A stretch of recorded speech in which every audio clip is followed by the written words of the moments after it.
This is Dr. Bernstein with this month's Teleseminar on diabetes. Thanks for listening. By the way, our next teleseminar will be on Wednesday, April 27th, 2016. A little reminder that most of the questions that we received this month have already been answered in my book, Diabetes Solution.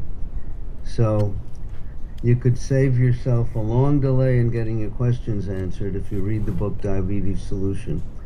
And a little warning that I give every month, the questions can't possibly give me a full individual history on the person described, so I can't possibly have a good batting record on suggestions.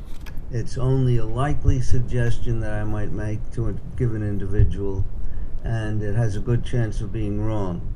But it will be informative for the population of listeners. So just remember that my answers are not absolutely certain answers. They're just likely answers. First, yes, we have a special subject today which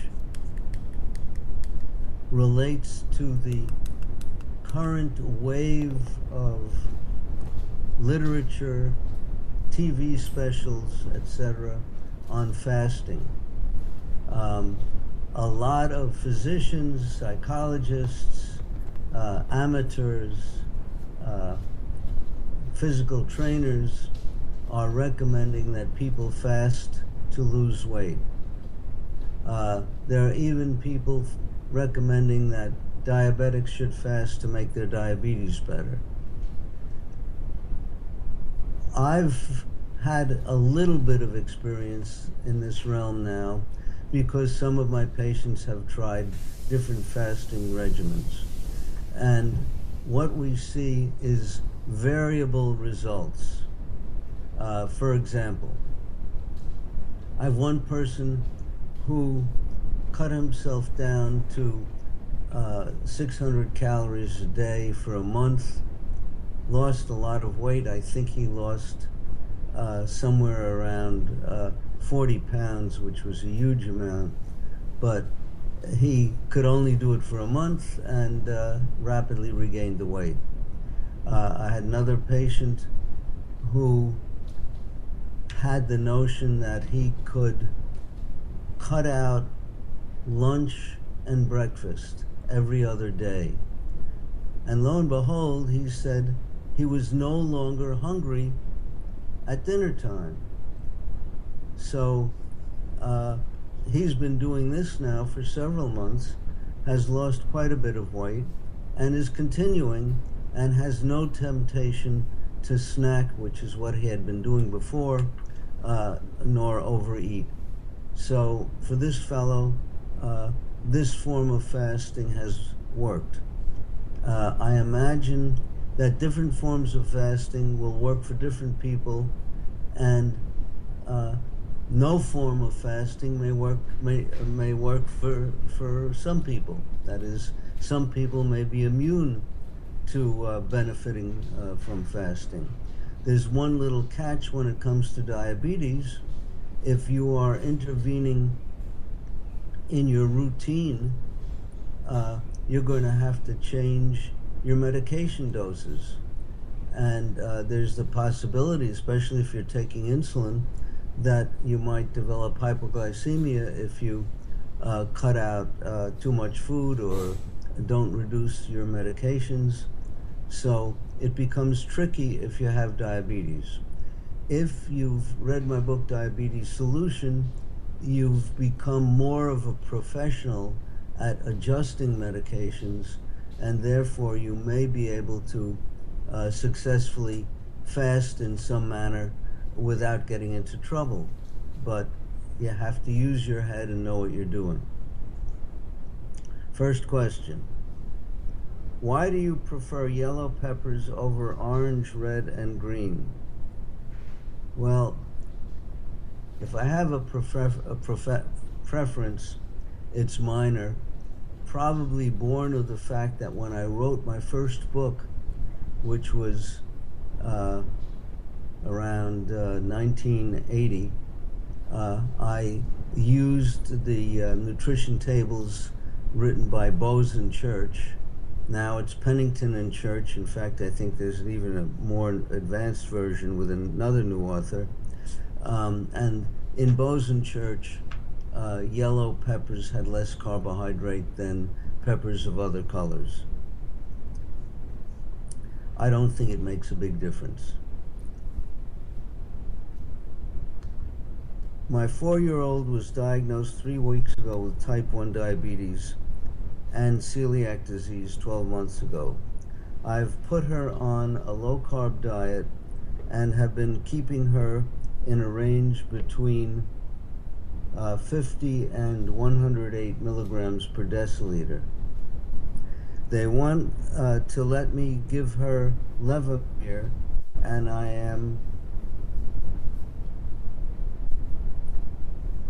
am I doing any danger by not giving her Levemir and just staying on the diet? Well, that's a good question. One danger with Levemir insulin in a very small patient is that it's not dilutable as the old Ultralenti was, which was an even longer acting insulin, and we could dilute it for children. Levemir cannot be diluted, so there's the uncertainty of getting too much of an effect. You can only adjust the dose in 1 unit increments. 1 unit of Levemir may be worth about 60 on my blood sugar, spread over the course of 24 hours, of course. But for someone who weighs, let's say, a fifth of my weight, 1 unit can lower my blood sugar 5 times 60 or 300 over the course of 24 hours if it were 1 unit more than I needed. So there's trouble with adjusting the dose. Therefore, for very small children, we prefer to use NPH insulin, which, while not really long acting, it's intermediate acting, can be diluted, but you would have to give it probably anywhere from 3 to 6 times per day to cover the whole day, because it's really not long acting. I would say probably, as a guess, 4 times a day for a little child, but it would have to be diluted. And one can dilute insulin with diluting fluid provided by the manufacturer, and you could use all kinds of ratios. For example, if you dilute it 1-to-1, 1 part diluting fluid to 1 part insulin, you've cut the potency of the insulin in half. I use regular insulin for correcting elevated blood sugar that I've diluted 9-to-1. So 1 unit only has 1/10 of the effect that the pure insulin would have. And I have some children getting insulin diluted 15-to-1 and even 19-to-1. So it takes some experimentation. It takes my book to show you how to go about, step by step, how to go about diluting. If you don't want to do it yourself, you can get compounding chemists to dilute insulin. But the chances are that this little kid is going to need diluted insulin. The benefit to taking insulin is that you help perpetuate the honeymoon period. You keep more beta cells alive for a longer period of time.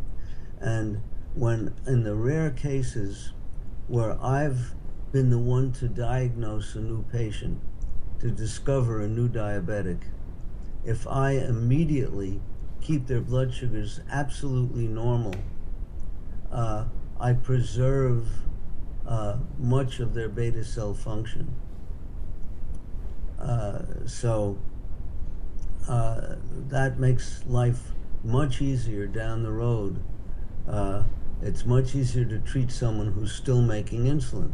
So if you take this child whose blood sugars are going as high as 108, and most children have blood sugars averaging in the 70s, we narrow that a little so that her blood sugar is, let's see, at a high of maybe 80, 82 at this age. We can hopefully preserve some beta cells. So there would be benefit to insulin, but the Levemir might or might not be too potent. You could experiment, but I'd suggest you read my book first, Diabetes Solution.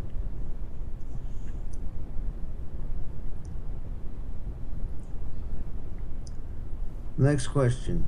Why is Levemir the best in your opinion? I didn't say Levemir was the best. There are pros and cons to the various long-acting insulins. The intermediate NPH has the advantage it can be diluted. The main competitor to Levemir is Lantus, and Lantus likewise cannot be diluted, but it also has the potential hazard for predisposing for cancer. In fact, I believe it was Novo who first came up with the formula for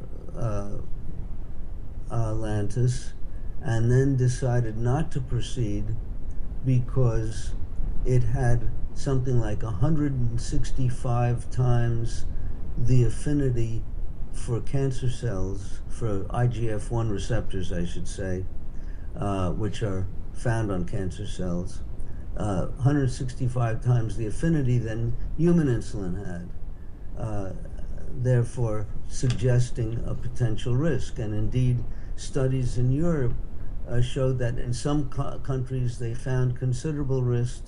In other countries that had different modes of record keeping, they may not have had any risk. So there's the big suspicion that Lantus may be associated with increased rates of cancer.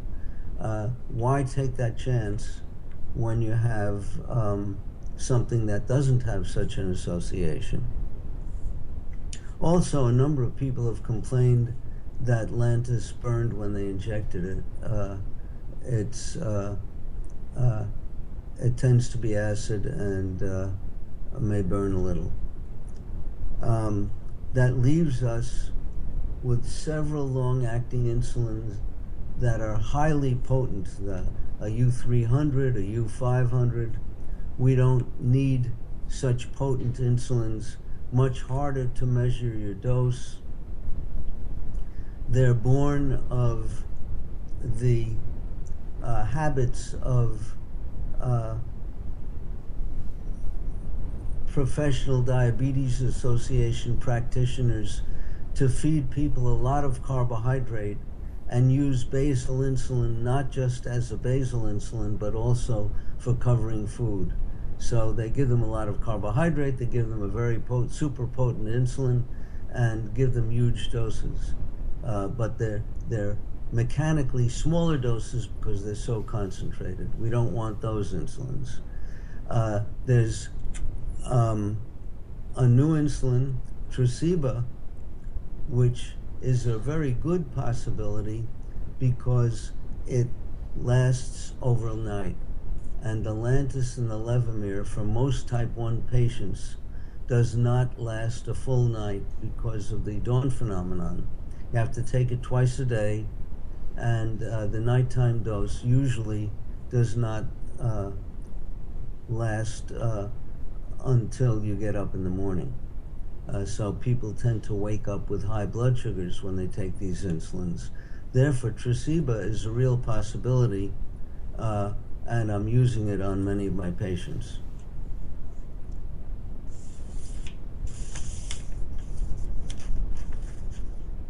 "72-year-old with an A1C of 5.6%, type 2, taking metformin.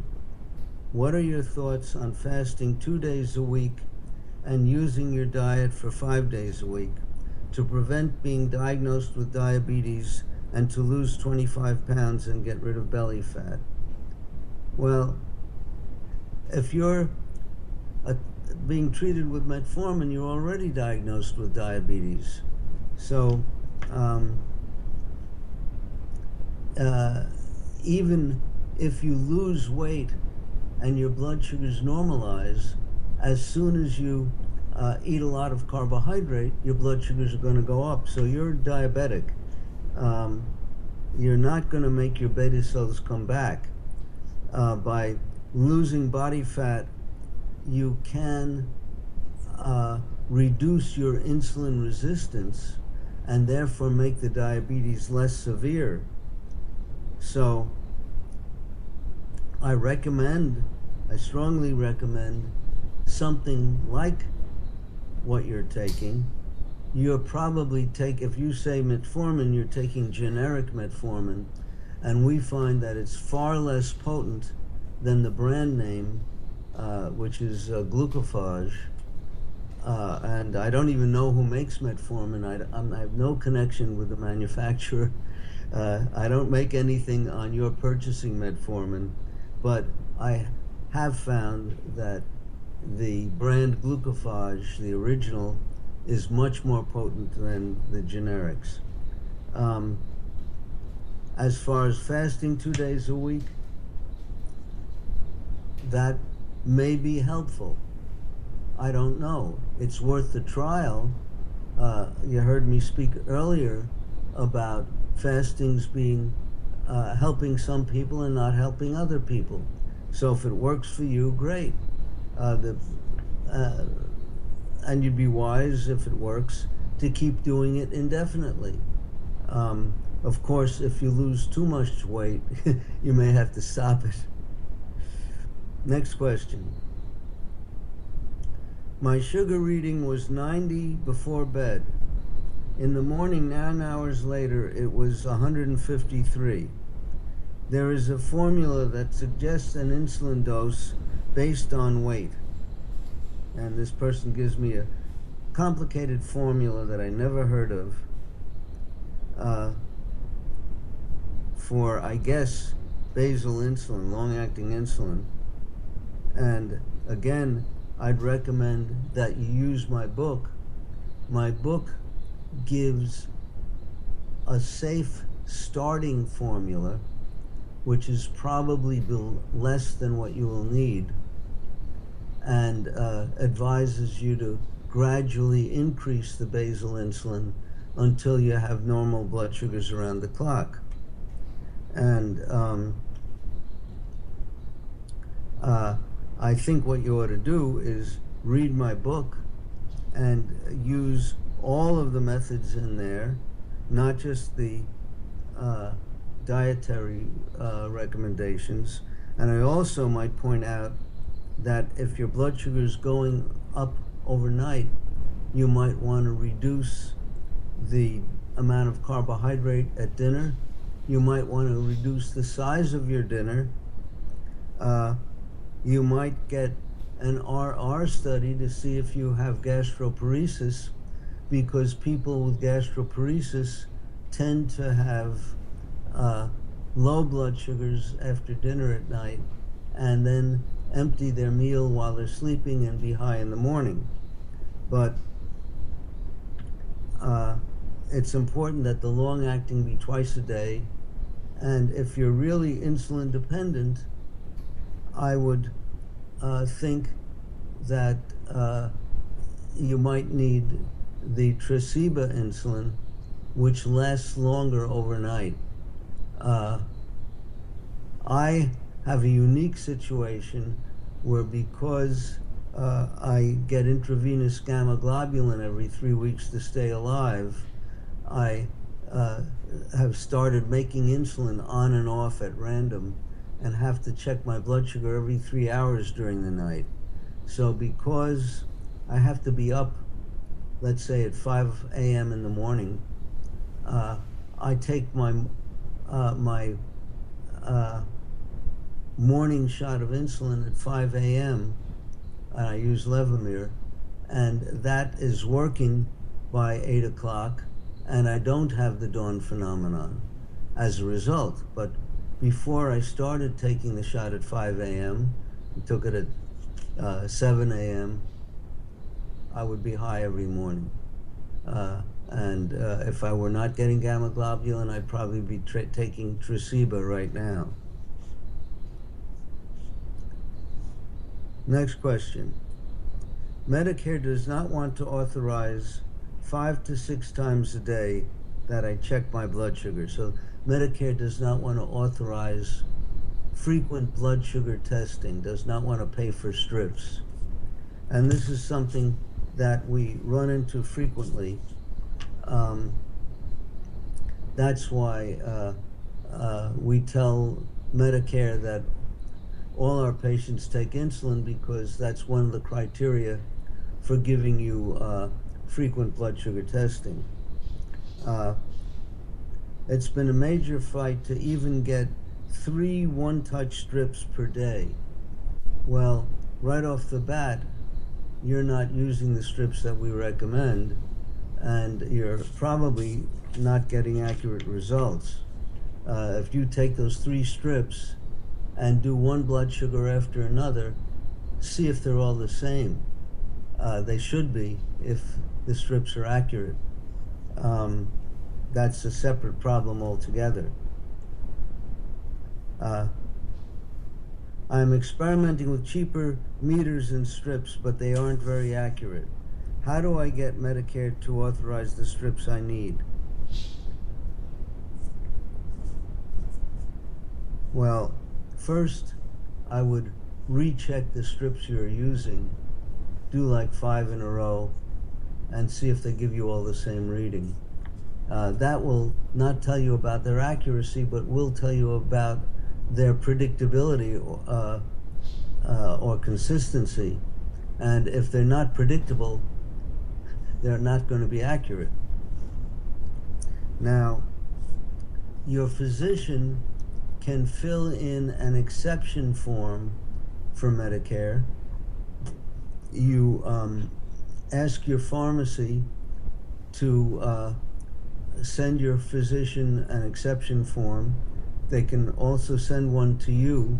You can apply yourself for an exception, or you can have your physician apply for an exception.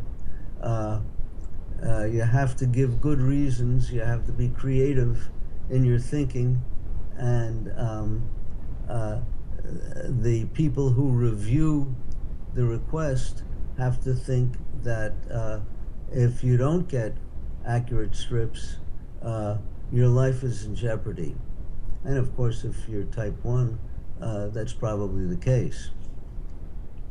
But even if you're type 2, your physician can create the message that your life would be in jeopardy. So it's probably up to your physician to be cooperative. Next question. Type 2, I am intolerant of metformin. Since Actos is currently facing lawsuits for allegedly causing bladder cancer, do you still recommend it? Would you recommend Invokana? Well, first of all, are you really intolerant of metformin? Many physicians don't start metformin properly. First of all, you should start with the brand product, not a generic form. Second, you should start with the long-acting, the XR. There is forthcoming, if not already on the market, an even longer-acting metformin that is much less likely to cause diarrhea. The big problem with metformin is that some people get diarrhea. And even the long acting at the start should be taken at the end of the meal so that it would not be irritating to the gastrointestinal tract. And you start with a small dose, and the smallest dose is 500 milligram. So you start with 500 milligram of the slowest acting branded metformin you could get at the end of a meal. And if you do get any discomfort, you still stay on it for at least 3 weeks, because there's a good chance that this discomfort will go away. So I would prefer metformin over all the other agents. The Actos, the fact that there are lawsuits going on is not because there's a lot of bladder cancer occurring, but because there's a package insert warning about several things, including bladder cancer. So the lawyers see the package insert, they try to find people to sue the manufacturer. I've not seen nor heard of a single case. I imagine there may be some, but it's probably extremely rare. Perhaps more common is a higher incidence of bone fractures in both users of Actos and Avandia, and most common is the incidence of fluid retention. So many users of Actos might get swollen legs. The fluid retention will not cause immediate hazards unless you have congestive heart failure, in which case fluid retention can be hazardous. But I don't like seeing patients walking around with swollen legs. It increases the risk for chronic venous insufficiency and perhaps other problems. So there are potential problems, and I will still, however, use Actos and Avandia if I have no other options, usually in an obese person who's severely insulin resistant, and we need help getting the weight off him. As far as Invokana goes, that's a drug that we've discussed before on these teleseminars. It lowers the renal threshold for glucose, so you end up peeing your excess blood sugar away in your urine. However, there are a host of risks associated with that. I have a few people taking it who are so enamored of the success they've had with it blood sugar wise that they don't want to give it up. But I've had other people who've had urinary tract infections, people who have become dehydrated. You see their hematocrit going up. You see them losing sodium and chloride, and therefore developing electrolyte imbalances. So it's necessary to drink a lot of water when you're using the Invokana. So there are problems with Invokana. I don't like to use it, but again, it's a last resort for certain situations.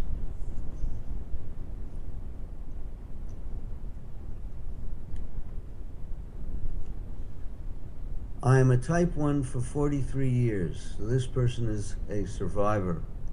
They rarely last that long. I started a low-carb diet in October 2015. Even when eating very small number of carbs, 5 to 10 grams in a meal, my blood sugar is spiking.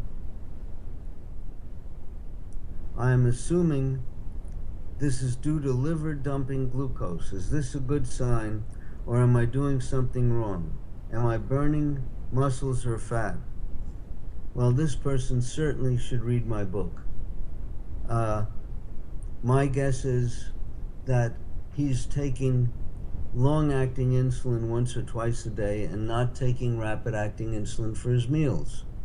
And the book gives a whole regimen in detail how to take rapid-acting insulin for meals. And it's not just carbohydrate that raises blood sugar. If you read my book, you'll learn this. Protein will also raise blood sugar, but not as much as carbohydrate.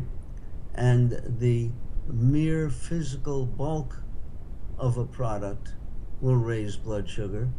So a type 1 diabetic can eat a handful of pebbles and his blood sugar will go up just from the bulk entering his intestines. This is all covered in the book.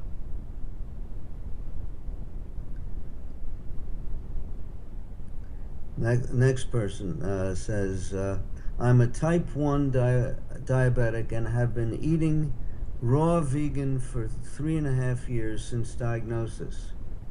I started eating meat, eggs, and protein-rich dishes. 24-hour urine test normal, but a spot urine test just above normal. Should I stay on your diet and go back to vegan? Well, first of all, I have to read this person's mind. What was normal? My guess is that he tested his urine for protein or for microalbumin. And protein in the urine or elevated microalbumin are signs of kidney damage. Kidney damage does not occur from eating protein, nor does protein in the urine occur from eating protein. In fact, I had huge amounts of protein in the urine, 4+ every time I used a protein dipstick, which meant a minimum of 1,500 milligrams per day. And when I went to a high protein, low carb diet, the proteinuria over a period of years vanished totally. So I no longer have any protein in the urine. And that was like 40 years ago. I'm now almost 82 and there's no protein in my urine. I eat a lot of protein. What I would suggest, first of all, is that this person control his blood sugars and make that number one priority. And there's one other warning. If you're using a commercial laboratory to measure the protein in your urine, there's potential for problems.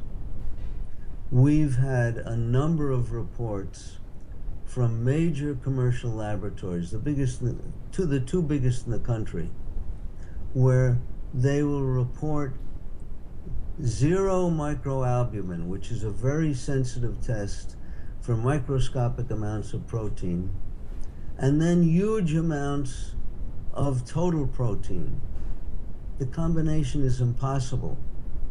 And this happens fairly frequently.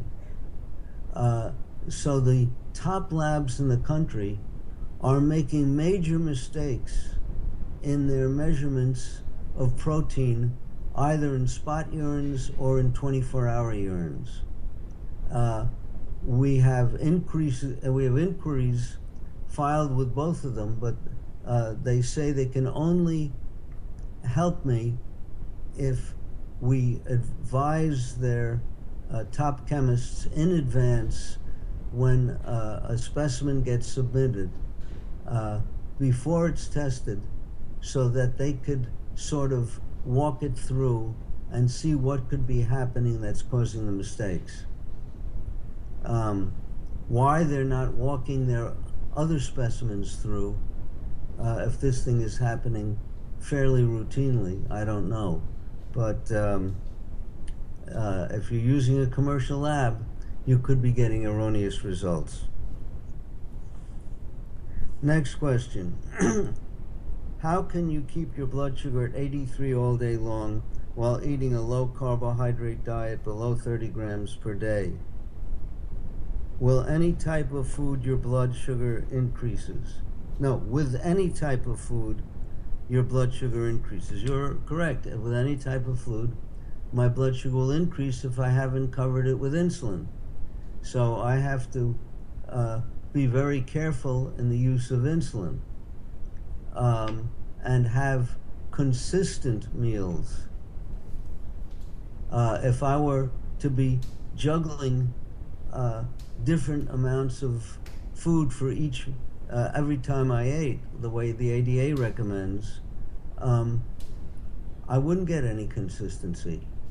I have to know that this is the meal I eat. I eat this meal every breakfast, and I take the same amount of insulin every breakfast, and I'll get the same results. However, ever since I've been getting gamma globulin, I can't get my old target of 83 all the time, because sometimes I have to shoot a little higher. With gamma globulin, if you read my book, you'll see that people get some recovery of beta cell function at random. So they could go down all of a sudden and unexpectedly, and never know when. So I have to play it safe.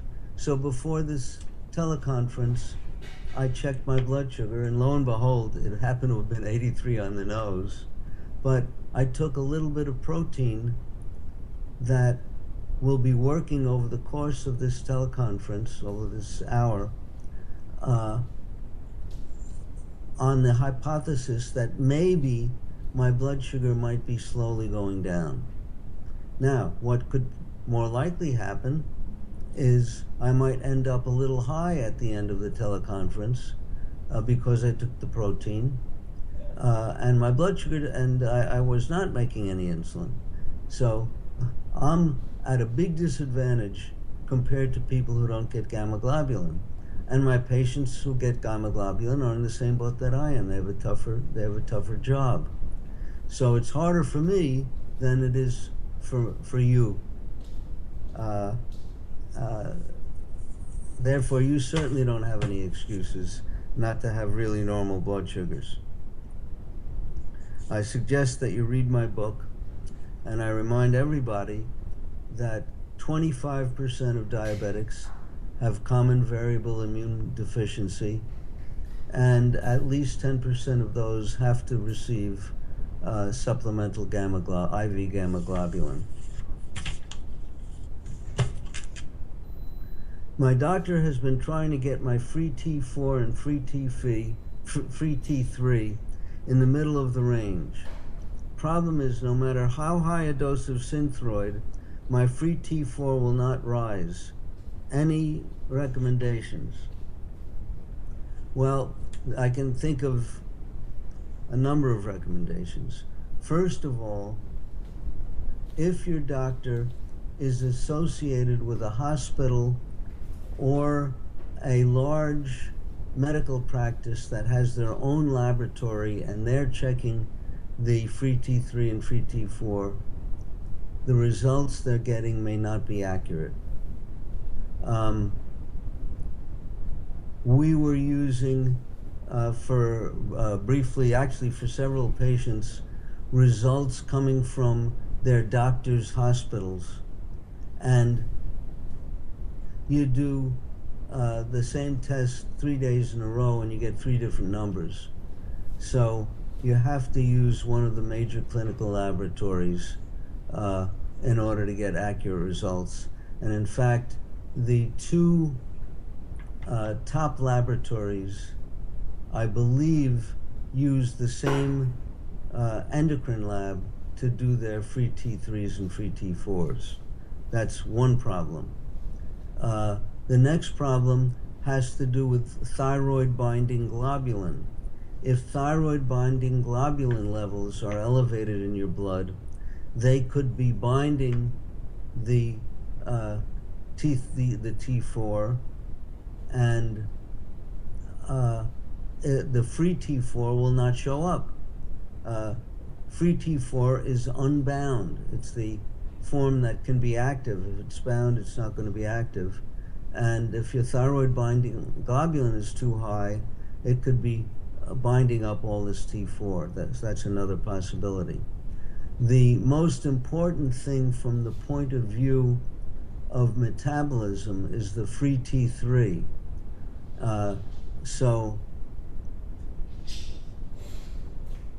I have a few patients who, for one reason or another, including allergy to the dyes in the T4, may not be getting any T4, but are only getting time-release T3, and they do fine with it. So the free T3 is the more important test.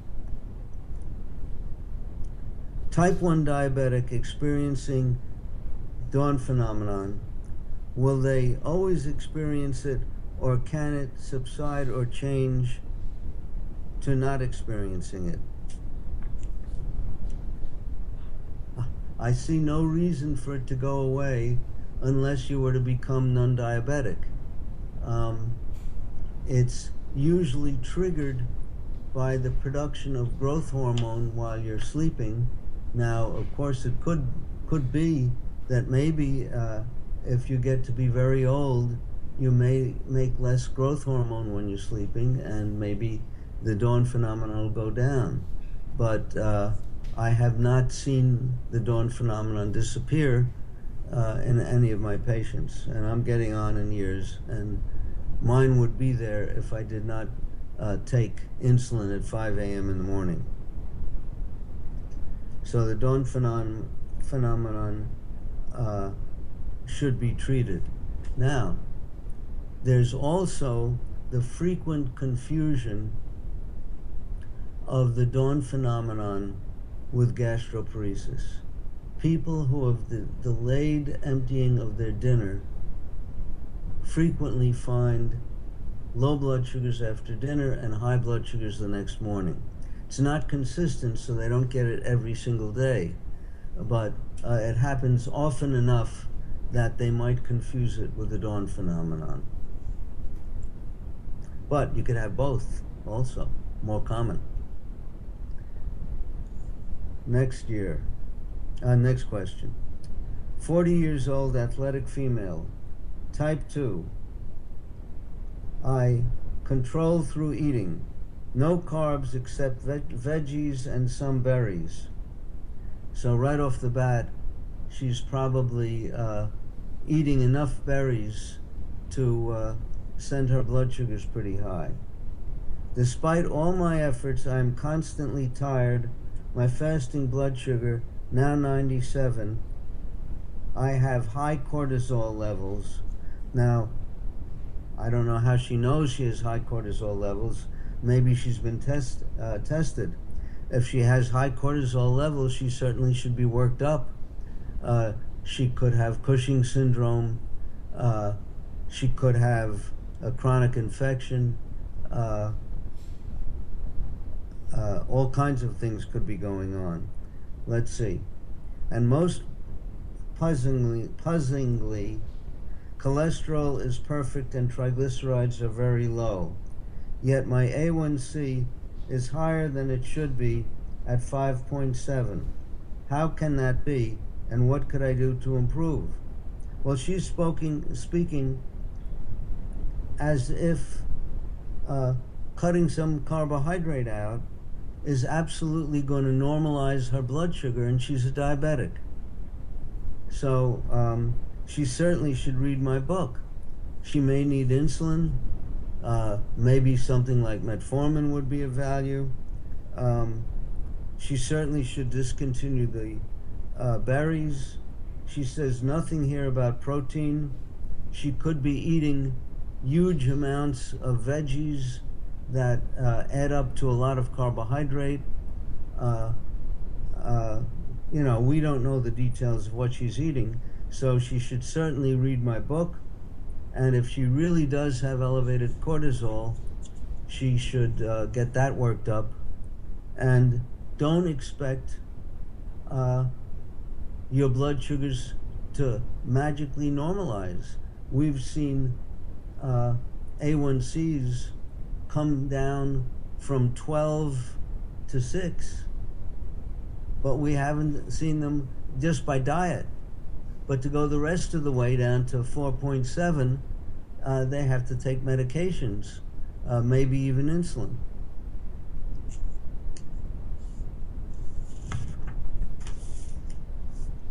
Next question.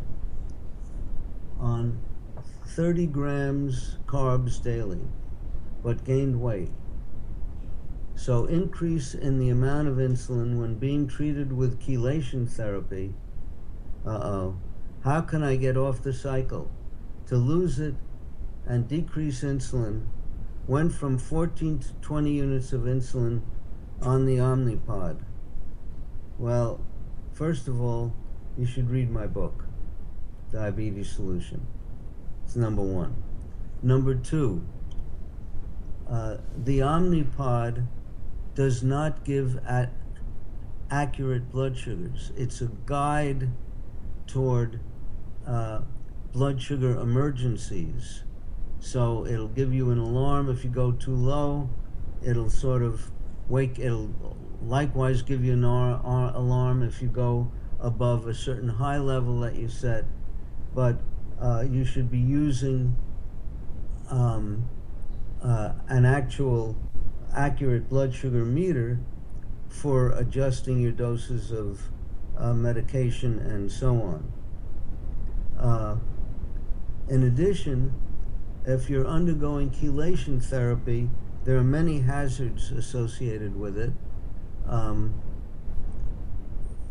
The main one is that the practitioners of chelation therapy also like to give huge amounts of supplements.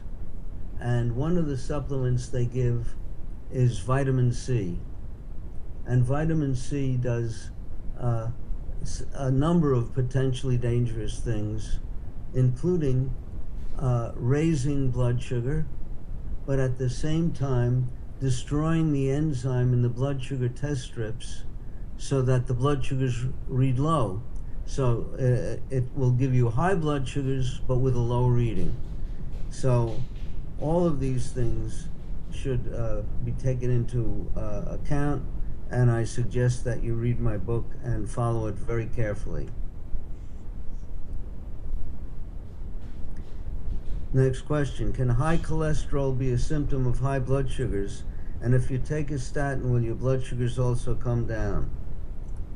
Well, high cholesterol is associated with high blood sugars. It's also associated with low thyroid. But we now know from modern studies that risk of heart attacks is not associated with cholesterol levels. And in fact, at least in older women where the study was done, cholesterol death risk is a U-shaped curve where over a certain value increase risk of death, and under a certain value increases risk of death. So low cholesterol can be dangerous. Although statins are being used to lower LDL, the reason they lower cardiac death risk in some people, in a small percentage of the users, is because they are anti-inflammatory. They lower inflammatory mediators, and that's now believed the reason for their effectiveness.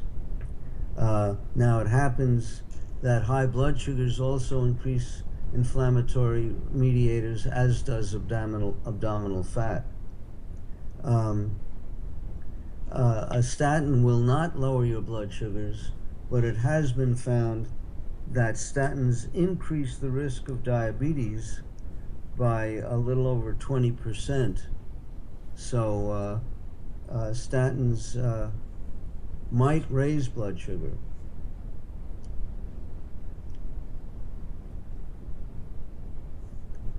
My sister and I are the only ones to develop type 1. I worry about my children, 16 and 13, developing it. What test should I have done to detect it early in them? Well, there are some tests that you can still do. You can check their A1C, hemoglobin A1C, every year. And if you see a trend going up, you really are getting a warning. They should be on low carbohydrate diets. They should be exercising strenuously. They should be semi-athletic, so to speak, interested in sports or exercising. Of course, A1C can go up just if you eat too much carbohydrate or if you're getting fat. But it certainly is a clue to the risk for diabetes. And I would say that if they start off with A1Cs in the 4s and then go into the 5s, I would treat my kids as if they were diabetic. I'd be very aggressive. That doesn't mean I'll give them insulin, but it means that I'd be aggressive with the diet and the exercise, might even consider metformin or something like that.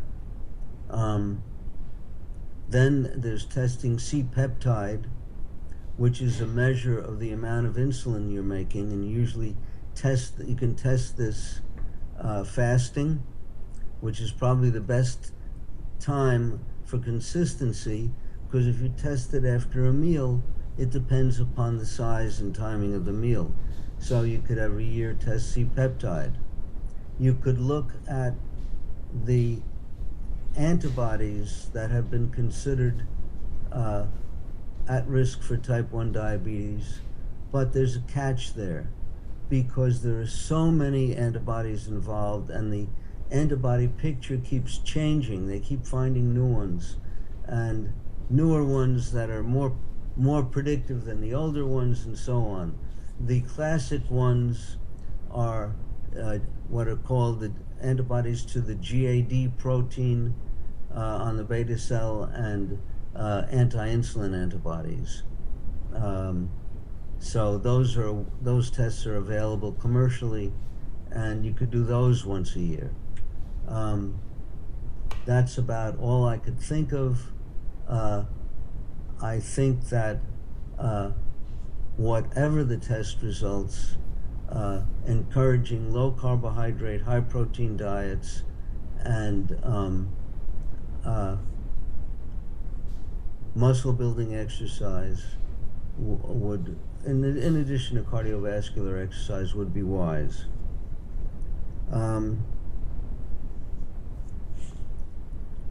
Advise, please, on using Apidra and Humalog interchangeably.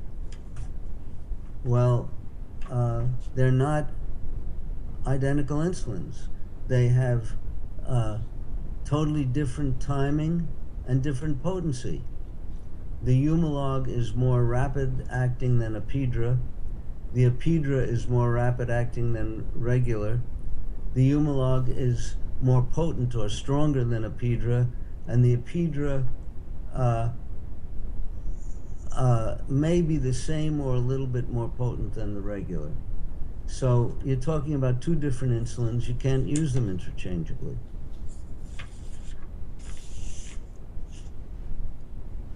By the way, many drug companies, physicians, etc., pretend that all of these analog insulins are equivalent because they don't look at their patients' blood sugars the way I do. I look when I speak on the phone to a patient who lives out of town, and I've worked him up and I'm treating him. He'll give me maybe 2 or 3 weeks of blood sugar data sheets, but there'll be probably over 100 blood sugars on those sheets. and I'll look at them. And so I see an awful lot of blood sugars, and I see the effects of the different insulins. Most doctors don't bother to do that. Next question. Type 2, is it better to take Invokana or insulin? If you take insulin, can you eventually get off of it? I think insulin, if used properly, if you know how to use it, has less potential adverse effects than Invokana. But of course, if you overdose the insulin, you could kill yourself, and it's not likely that you'll do that with the Invokana. So I prefer to put people on insulin rather than Invokana.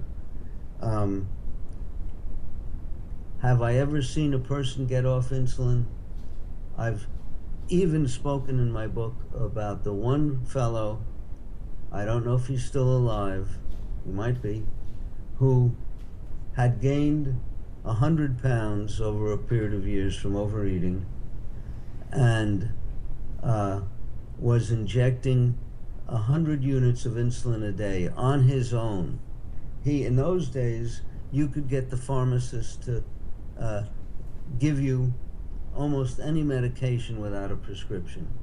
And we shared the same pharmacist, and our pharmacist told me that my friend was getting 100 units of insulin a day. I called a friend, and I sent him to a physician who was able to get him to cut carbohydrate and lose weight. He lost the 100 pounds, had to get a whole new wardrobe, and went off the insulin, had normal blood sugars without any medication. Now, that's what he told me. I don't know, I didn't measure his blood sugars, but these were in the early days of blood sugar measuring, when only I and the people whom I gave meters to were measuring their blood sugars. This guy happened to know the chairman of the board of the company that made the 3-pound blood sugar meter that I used. So that's the one case where I may have seen diabetes reverse.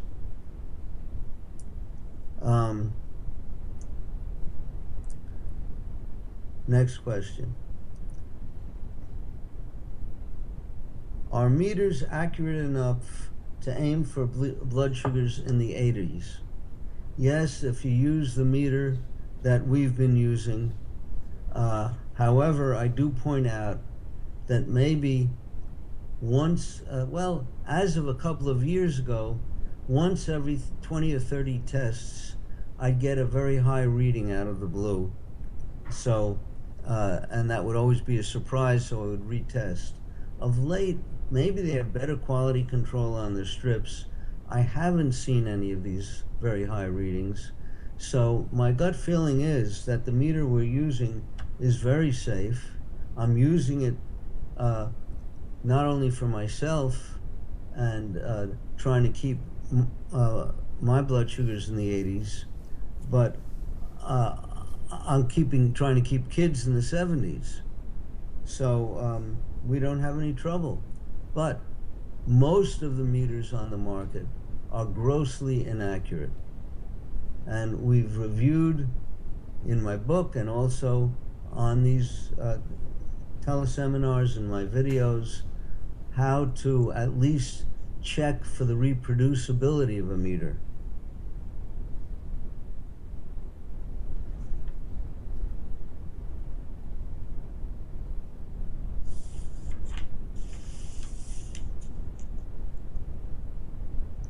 Okay, let's see.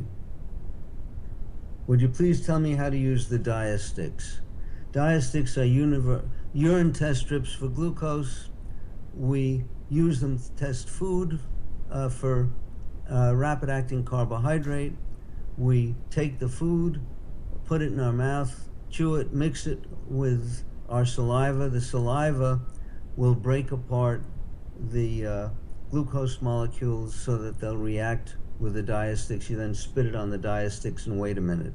If you're worried about table sugar, you have to do it. You cannot put table sugar in a glass of water and dip in the diastics, you have to put the table sugar in your mouth, mix it with your saliva, and spit it on the diastics. Well, we're finished for today. Remember that our next teleseminar is going to be on Wednesday, April 27th at the same time. Thanks so much for listening, and good luck.